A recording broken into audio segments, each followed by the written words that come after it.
Wakati nipo Kagera nilipata ofa mbili za hizi timu kubwa, lakini nafikiri Mungu akaniambia niende Azam. Kwa hiyo ikatokea nikutoka Kagera ndio nikaenda Azam. Kwa upo moto sana ukiwa na Kagera Sugar, umekibonda sana, baadaye ukapotea sana. Shida ilikuwa ni nini? Majeraha tu au kulikuwa na mambo mengine? Mimi kwanza niliwahi kupata majeraha, niliumia mguu na niliumia wakati niko Zanzibar Heroes kwenye mashindano yale ya Sekafa.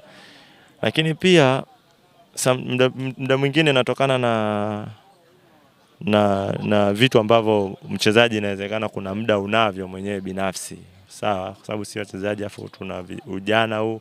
Kwa kuna muda mwingine unaweza ukaingia kwenye system ambayo ikakufanya upotee. Lakini ninachoshukuru Mungu, nilikuwa kweli kwenye piki nzuri, lakini baadaye kweli nikaja nikaumia, nikapata sikuwa kwenye system nzuri. Lakini kwa sasa hivi nashukuru Mungu, alhamdulillah, tangu nimetoka hapa hii timu ambayo nilikuwepo before kuja Pamba, nilikuwa kwenye system nzuri. Lakini pia mimi ni mchezaji ambaye nabadilishwa namba, naweza kusema kila baada ya timu ambapo naenda. Yaani kila timu zingine unaweza kunikuta nacheza striker, timu zingine nacheza middle, zingine nacheza winger. Kwa hiyo muda mwingine natokana na mabadiliko yangu ya namba ambayo muda mwingine hata mimi mwenyewe huaga sielewi.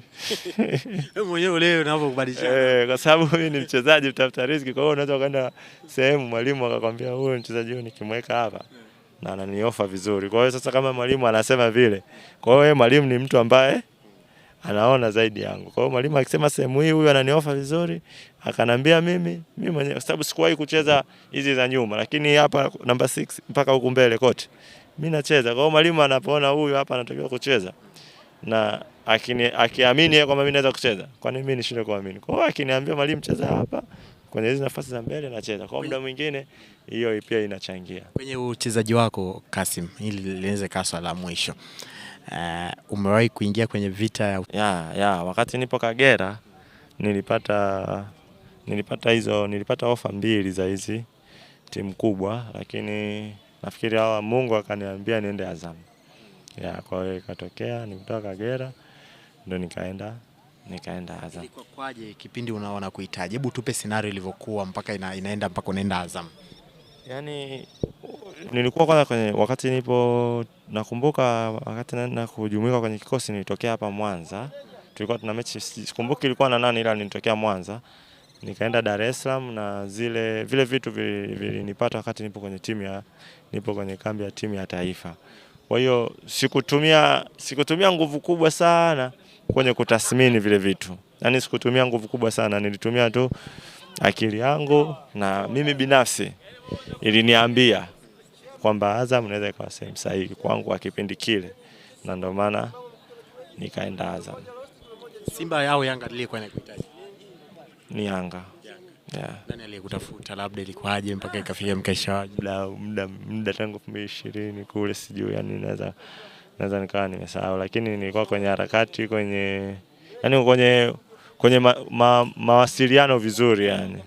Nilikuwa kwenye mawasiliano vizuri, lakini riziki yangu nafikiri ikawa iko Azam na nikajiunga na Azam, tukaenda Sekafa mwaka ule, tukacheza finali na Mazembe nakumbuka, tukatokea line up, tukatokea mshindi wa pili, tulifungwa na KCCA nakumbuka, tulicheza nusu finali na Mazembe tukafungwa 1-2 na KCCA finali.